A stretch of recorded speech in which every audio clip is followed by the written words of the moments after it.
Assalamualaikum warahmatullahi wabarakatuh. Perkenalkan, nama saya Nova Elviana. Di sini di semester 1 tahun pelajaran 2020-2021 saya akan mengampu mata pelajaran sejarah Indonesia. Berbagai kompetensi dasar yang saya akan ajarkan di semester 1 ini adalah: pertemuan pertama materi sejarah Indonesia, kita akan membahas kompetensi dasar yang pertama. Nah, gimana nih kalian? Tipe orang yang lebih suka mengetahui secara detail? Atau kalian justru lebih suka kejadian sekaligus secara kronologis? Nah, dua cara berpikir tersebut adalah cara berpikir sinkronik dan juga diakronik. Tapi, apa ya bedanya sinkronik dan diakronik? Lalu, kenapa juga kita harus menggunakan dua cara berpikir diakronik dan juga sinkronik? Ingin tahu? Yuk, simak penjelasannya. Perbedaan antara sinkronik dan diakronik dapat dilihat dari sifatnya yang berbeda.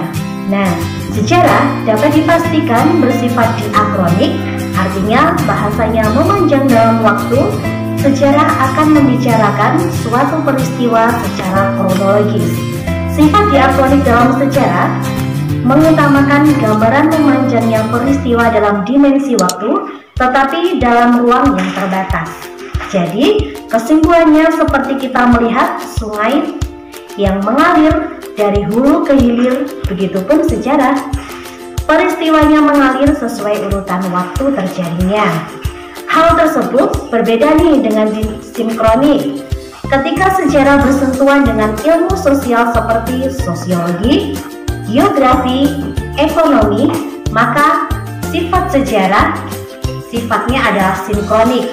Secara sinkronik ini maka sejarah akan memberikan gambaran peristiwa sejarah secara luas dan kita dapat menggali informasi sebanyak-banyaknya dalam suatu peristiwa tersebut. Dengan demikian peristiwa tersebut bisa kita jelaskan dengan angka.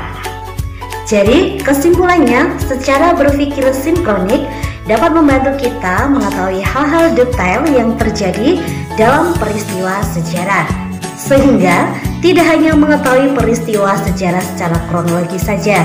Nah, sekarang sudah diketahui ya perbedaan antara sinkronik dan diakronik.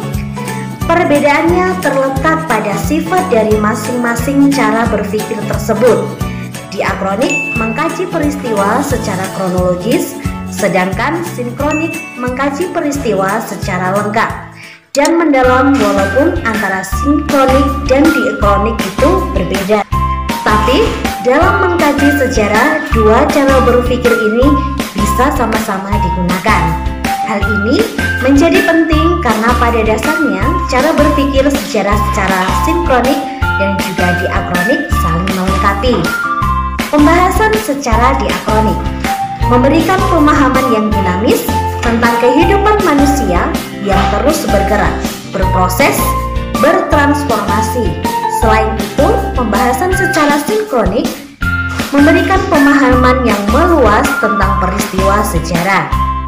Penggabungan berpikir secara sinkronik dan juga diakronik dapat menghasilkan pemahaman bukan hanya apa yang terjadi dalam peristiwa sejarah, melainkan mengapa peristiwa sejarah itu bisa terjadi. Itulah pentingnya cara berpikir sinkronik dan diakronik dalam pembelajaran sejarah. Buat kita bisa memahami apa yang terjadi dan mengapa peristiwa tersebut bisa terjadi. Oke. Jadi seperti itulah perbedaan sinkronik dan juga diakronik dalam pembelajaran sejarah. Belajar sejarah lebih mudah dan menyenangkan ya apabila kita menggunakan dua cara berpikir tersebut. Diakronik dapat diartikan ketika ingin mengetahui sebab dan akibat dari suatu peristiwa sejarah, dan sinkronik bisa kita gunakan untuk mengetahui apa saja yang terjadi pada peristiwa sejarah secara urut. Oleh karena itu, berpikir sinkronik dan juga diakronik saling melengkapi ya. Nah, sampai di sini dulu. Sampai ketemu di video selanjutnya. Wassalamualaikum